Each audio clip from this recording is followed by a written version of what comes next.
Ladies and gentlemen, gather close and steady your teacups, for today we present a revelation so momentous, so gasp-worthy, that even the granite tors of Dartmoor might raise an eyebrow in admiration.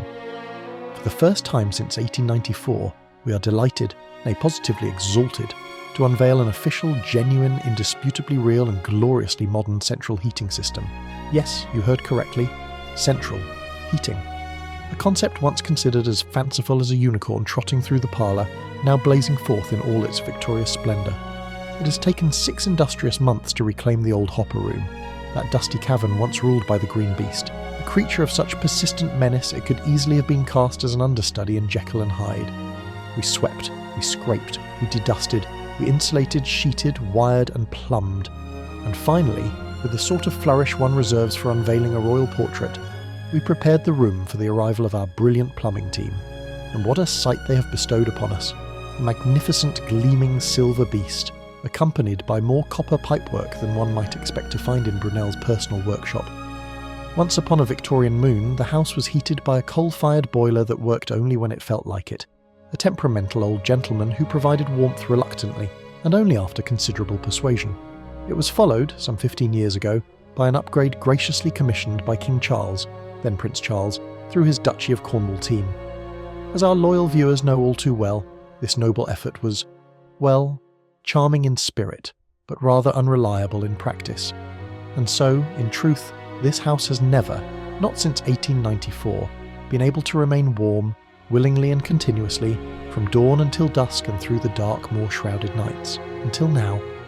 So, dear viewers, today is the day the house turns a new leaf. An oak-thick, leather-bound, gold-leaf-edged page of destiny. A new era begins. An age in which Torgate House may stand tall, proud, and thoroughly insulated, able at long last to keep its inhabitants and guests toasty warm, in the manner befitting a distinguished and beautiful country home. The radiators hum, the pipes gleam, and Torgate House, bless her, stands reborn, heated, triumphant, and ready for the chapters ahead. These last 2 weeks have been nothing short of epic. We woke one morning to find our house wrapped in a beautiful blanket of snow, our first of the year, and the first since we purchased the house just 6 months ago. And it did not disappoint. We spent the morning taking more photographs than any reasonable person could ever hope to catalogue, wandering about as the grass crunched gloriously beneath our boots. Later, we settled into the living room, the log fire roaring away, and watched blissfully as our Reo-Link interior camera captured a perfect little time-lapse. The snow melting, one blade of grass at a time, as the sun climbed higher and slowly restored the world around us back to that unmistakable shade of lush Dartmoor green. We were also paid a visit by several Dartmoor ponies, or possibly ponies from the nearby farm, we're not entirely sure which. Nevertheless, they enjoyed a most delightful 24 hours at the house. They undertook some much-needed lawn mowing, performed a generous amount of natural fertilising, and caught up on some well-deserved sleep in the more sheltered corners of the garden. The scaffolding, however, was clearly the highlight of their stay. It provided the perfect bottom-scratching mechanism. So perfect, in fact, that they took turns with great enthusiasm, as though queuing politely for a Victorian seaside attraction. They are now back wandering the open moorland, no doubt reuniting themselves with other Dartmoor pony friends who frequent this area, perhaps sharing tales of the excellent grazing and the unexpectedly luxurious spa facilities at our house. Travel in and out of the moor this week has been a little slower than usual, largely due to us repeatedly meeting our future insulation, relocating itself down the country lanes at the most inconvenient moments. There is nothing quite like rounding a bend with purpose, only to find an entire flock strolling in the very same direction one wishes to go, at a pace that can only be described as decisively unhurried. And as if the week hadn't delivered enough excitement, we had one more rather special moment, the long-awaited arrival of our overseas guests. Myself and Watson were enjoying a quiet cup of tea one afternoon when we heard a car pulling down the driveway. A moment later the doorbell chimed. I naturally jumped up to answer the door and see who it was.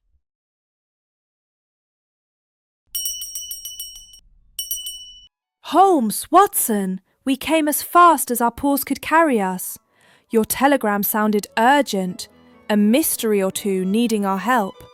We spotted our luggage by the door, so may we come in and get settled? Once we're inside, you can fill us in on what's been happening.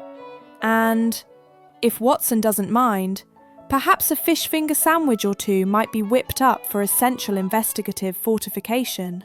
It was the arrival of not one, not two, but 3 new investigative residents who are joining us full-time here at Torgate House. It's been weeks in the making, and the time has finally arrived. We have been so excited to welcome them into our house and our family. As soon as the girls had checked that their Reo-Link security cameras were in order, they came into the house, warmed up in front of the fire, and then got straight to work. Honey, the youngest of the 3, and firmly in charge of security and mayhem, set about making sure the interior cameras were set up and fully operational. She hid, she popped up, and she appeared to attack the cameras in a frenzy of determination to ensure they were all working. Her final trick, it seemed, was that if she gave each camera a lick, a bite, and a bop, they would surely spring to life and be ready to catch every mysterious movement around the house. She kept a very close eye on them as they reconfigured themselves, and was quite satisfied once they were fully operational. After all, these cameras were here to ensure they didn't miss a single beat. There were mysteries to solve and investigations to uncover, including who had eaten all the biscuits, although between us she was fairly certain she already knew the culprit, with or without the camera's help.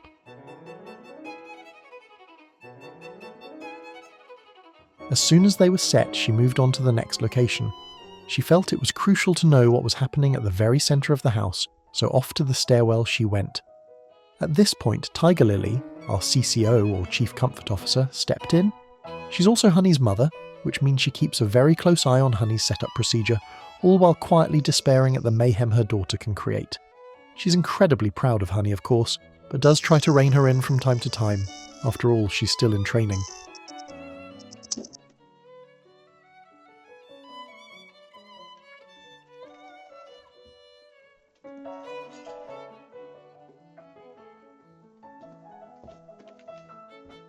The stairwell has quickly become a hive of activity. Watson and I are now fairly convinced the girls have smuggled in a few extra friends, because every time we blink there are more paws, more tails, and decidedly more chaos than 3 cats should be able to produce. It has become the finest entertainment zone one could hope for. Not only does the entire household get its steps in, vertical exercise included, but toys and balls now launch themselves out of absolutely nowhere. The stairwell has become a racetrack, an obstacle course, and a feline fitness studio, all under full surveillance.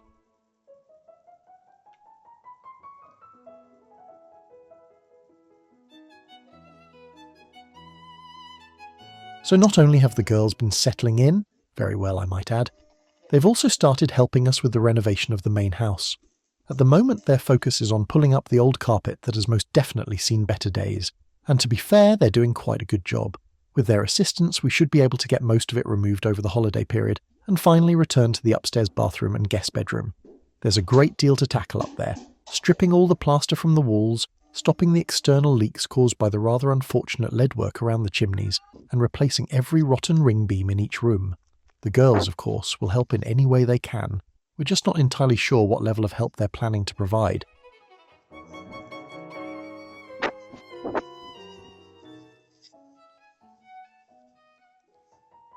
So let me take a moment to officially introduce you to the tales of Torgate House. First, we have Honey, whom you've already met.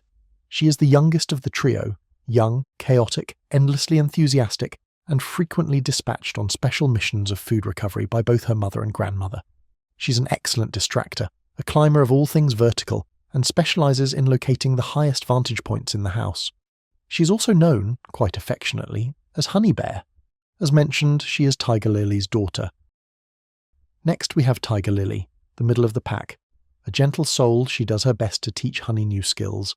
Some sensible, others resembling something you might expect to witness on a night out at Cirque du Soleil. She loves inspecting every space in the house that is destined for renovation, and takes her self-appointed responsibility of ensuring there is pure, crystal-clear Dartmoor drinking water available from all faucets extremely seriously. In the evenings, she absolutely adores slipping away to find a quiet spot of her own, ideally one with a television to watch or even better, sleep beside. And then we have the lioness herself, Kenya, Tiger Lily's mother, Honey's grandmother, and undisputed queen of the entire establishment. She is the lioness of lionesses, top cat, and don't the others, and we, for that matter, know it. She secures her vantage point, surveys her pride, and maintains order with a combination of regal poise and the occasional swift bop on the nose when she feels standards are slipping. She is incredibly loving and cannot give you enough cuddles, though one must be mindful, she has a rather formidable left hook. She has embraced her new surroundings wholeheartedly and is eagerly awaiting the day the house is fully renovated, so she may oversee her kingdom in true comfort. All three girls came to us from an animal rescue centre, where they had been patiently waiting for a year and a half for their forever home. These are not your average domestic cats. They are Savannah cats, magnificent, intelligent, energetic creatures who need space, companionship, and plenty of interaction. They excel at curiosity, acrobatics, and solving mysteries. We may have originally gone to the rescue centre in search of a single kitten to join our household, but once we met these three, we simply couldn't leave them behind. We knew we had the perfect home for them, and they have settled in as though Torgate House was always meant to be theirs. Now that the girls are beginning to settle in, Watson and I must turn our attention to the next great architectural endeavour, designing and building a catio of all catios. As the girls have never been free to roam outside, and possess, as you might imagine, the unmistakable Savannah inclination to pursue anything that so much as twitches, we shall begin with an initial enclosed haven, a place where they can step into the great outdoors safely, breathe in as much fresh Dartmoor air as they please, and hold court over their new kingdom. Over the next few weeks we'll begin sketching out the plans, and with any luck construction will commence in the new year. Long term, we very much hope they'll join us for gentle walks around the garden, perhaps even indulge in a dignified trot beside us. But only time will tell. For now, we start with the first chapter, a modest introductory catio to give them fresh air on demand, and from there we shall work our way toward creating the ultimate catio. With that, we've also set up a Patreon account that allows you to become a real part of our journey. It's a place where you can step behind the scenes with us, see more of the renovation, and get closer to the stories unfolding here at Torgate House. From exclusive updates and early access to extra content, and yes, even the ongoing adventures of our three Savannah girls, Patreon gives you a front row seat to everything we're creating. We've added a link on screen, plus one below in the comments for easy access, and throughout the year there will be special personalised gifts and items to win for our members, little treasures we think you'll love. Whether it's the equivalent of a cup of tea or a can of paint, your membership lets us share more of this world with you, and all proceeds go straight back into renovating the house and supporting the lionesses.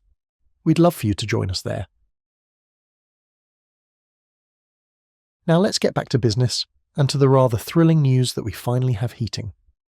After much research and meetings with what felt like every energy provider in the kingdom, we realised very quickly that ground source heat wasn't remotely viable for a house of this size and construction.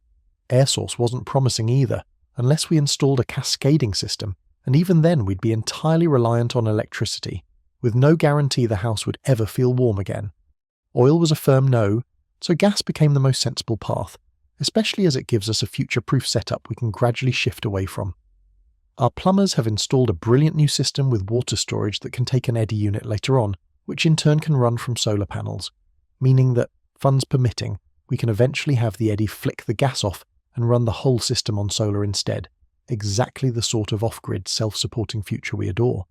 We've also prepared the system so that underfloor heating can be added in the kitchen and laundry room if we choose to go that route. Future comfort thoroughly accounted for. As part of getting everything up and running, we also had our water filtration system serviced last week. Both filtration tanks were cleaned and refilled, the big blue filter replaced, and a new UV bulb fitted, so we're all set for another year. For now though, our brand new Worcester unit is sending glorious heat to every room in the house, so much so that we've already had to turn it down to the absolute minimum because the place briefly resembled a Finnish sauna. Still, it's wonderful to know the house can be warm, something we genuinely worried might never happen. At present, we're running on temporary gas bottles while we patiently wait for the installation team to arrive in 2 weeks to dig an impressively large hole and lower in our new underground tank. By Christmas, the driveway and grass bank will be muddy, messy, and mildly traumatised. But we'll have a permanent gas system fully installed, which is simply marvellous. We'll circle back when the big dig happens and show you all the behind-the-scenes chaos. We've had some absolutely stunning late afternoon skies on Dartmoor over the past few weeks, the kind that stop you in your tracks and likely distract most visitors from noticing what's been quietly unfolding within the incredible scenery. Because while everyone else has been admiring the sunsets, something rather fun has been taking place. For the past few weeks, a medieval building has been rising at the base of Sharp Tor, part of Robert Eggers' upcoming film, Werewolf, starring Aaron Taylor-Johnson, Lily Rose Depp, Willem Dafoe, and Ralph Ineson.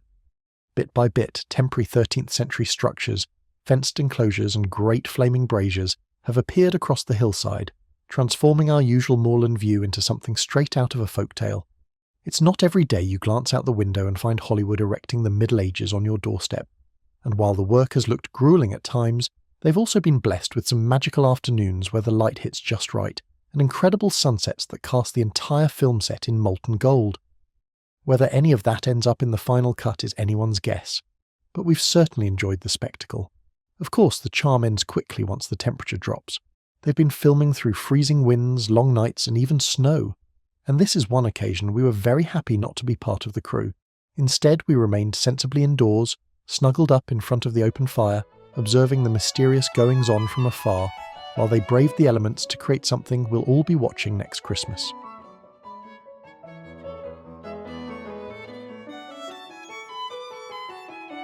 Filming wrapped last Friday after the crew covered the entire set in fake snow, set off a few well-placed pyrotechnics, and transformed the landscape into a convincingly cold and snowy 13th century backdrop. Now, we simply have to wait a year to see the results, which may amount to no more than a minute of footage, or perhaps a little more, but we won't know until the horror film appears on the big screen. I must admit, I'm not much of a horror cinema fan these days, but this might be the one exception, the one I'll have to wrap up warm for, blanket firmly in hand, ready to hide behind as we watch this 13th century werewolf tale unfold.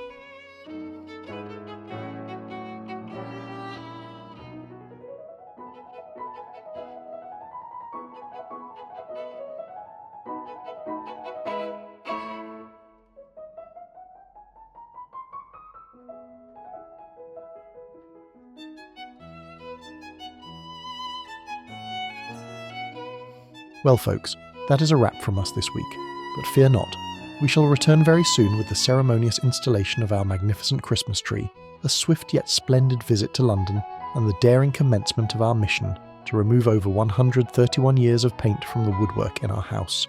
A task as bold as it is hopeful, and one we fully intend to triumph over. Until then, we wish you a wonderful week. Take care, stay warm, and we look forward to welcoming you back to our house very, very soon.